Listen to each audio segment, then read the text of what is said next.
नमस्कार भारत।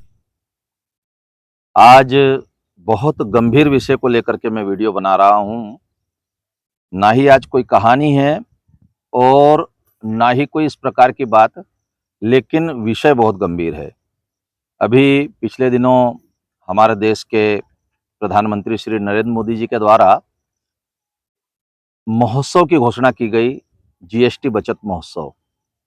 उस बचत महोत्सव में बहुत से सामानों को कुछ कर के दायरे से बाहर किया गया है या उस पे जो टैक्सेस थे वो कम किए गए हैं। यद्यपि क्या मिला, क्या नहीं मिला, ये समीक्षा का विषय है। लेकिन आम जनता के अगर जीएसटी महोत्सव मनाने की कोई बात थी, तो पेट्रोल और डीजल यदि जीएसटी के अंतर्गत आ गए होते तो लगभग 60 रुपये या 70 रुपये के लगभग पहुंच जाते। तो मेरे ख्याल से वो भी एक अच्छा महोत्सव होता। और उसी महोत्सव में साथ साथ दुर्गा महोत्सव, दुर्गा जी के नवरात्र चल रहे हैं, वो भी एक बधाई का कारण है। मैं सभी लोगों को बहुत बहुत बधाई देता हूं कि नवरात्र चल रहे हैं। हम एक नहीं, दूसरा महोत्सव, 2 महोत्सव मना रहे हैं। इन महोत्सव में एक विशेषता ये है कि इस बार कुछ लोगों को ये देखा जा रहा है कि उनको ना जाने किस तरह से आश्रय मिला हुआ है। वे भगवती दुर्गा को गाली बक रहे हैं, वे भगवती दुर्गा के लिए अपशब्द कह रहे हैं। ऐसे देखा जाए तो एक समाज जो सुस्त अवस्था में पड़ा हुआ है, सोया हुआ है, उस समाज के देवी देवताओं के लिए इस प्रकार से कहना कोई बड़ी बात नहीं है। यद्यपि इसी तरह से कोई छोटी मोटी बात नुपुर शर्मा ने कही थी तो बहुत कुछ हुआ था। लेकिन सनातन समाज है, हिंदू समाज है, और हिंदू समाज तब तक कुछ नहीं बोलता जब तक उसके ठेकेदार कुछ ना बोले। जब ठेकेदार बोलते हैं तभी वो बोलता है।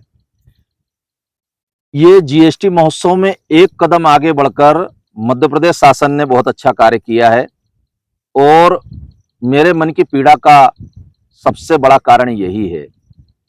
मैं आज तक कभी सोशल मीडिया पे इस तरह की बातों को नहीं करता था, लेकिन आज पहली बार मुझे करना पड़ रहा है।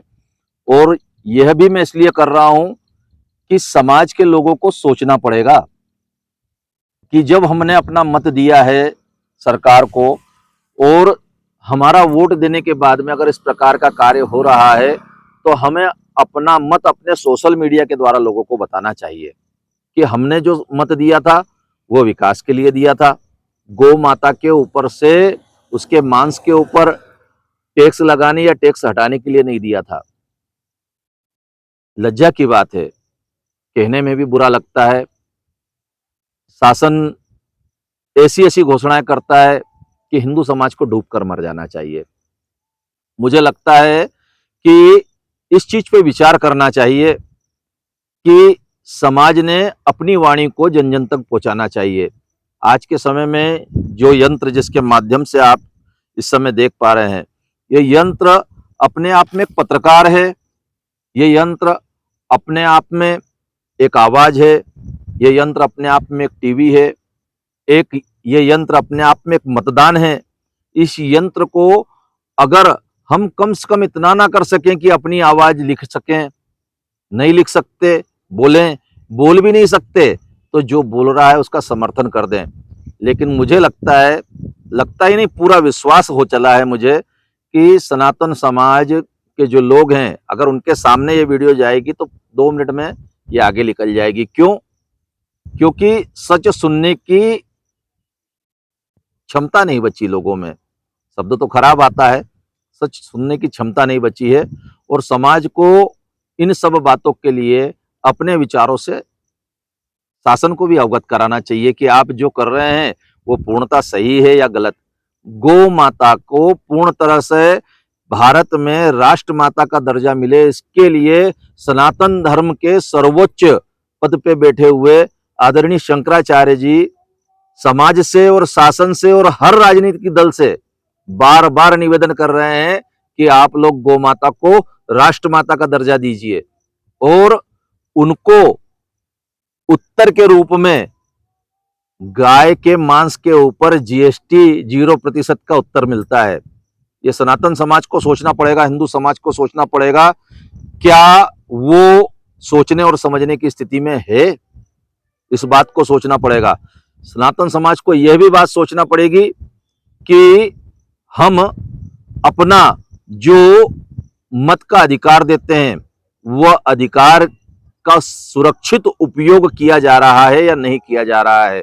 वास्तव में देखा जाए तो देश के आम जन ही देश की सरकार है। मुझे कहा जाता है कि चलें अपन कहीं ज्ञापन देंगे। ज्ञापन देने के लिए सबसे बड़ी आवाज अगर कहीं है तो जनता की है।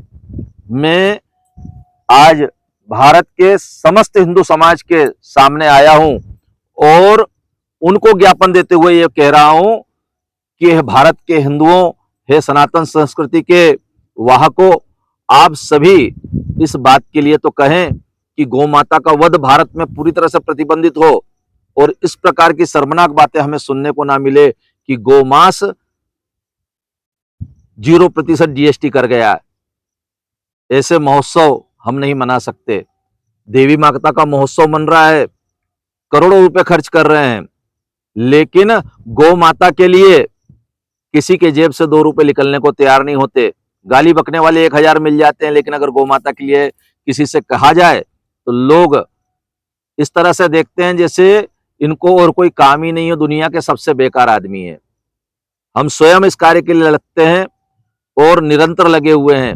आप सभी से निवेदन करते हैं कि गौ माता की रक्षा के लिए ही नहीं, अपने स्वयं के धर्म की रक्षा के लिए और सनातन समाज की रक्षा के लिए आप लोगों को आना पड़ेगा और गौ माता की रक्षण के लिए भारत के लोगों को आपस में मिलकर शासन तक लिखा पढ़ी अर्थात पत्र के माध्यम से इस बात को पहुंचाना पड़ेगा। हर आदमी अगर एक एक पत्र लिखे, नहीं पत्र लिख सकता सोशल मीडिया पे कहे, सोशल मीडिया पे नहीं लिख सकता वीडियो बनाए, वीडियो नहीं बना सकता तो जो वीडियो बने हैं उन वीडियो पे अपना समर्थन व्यक्त करे। आपको सोचना पड़ेगा। वंदे गौ मातरम।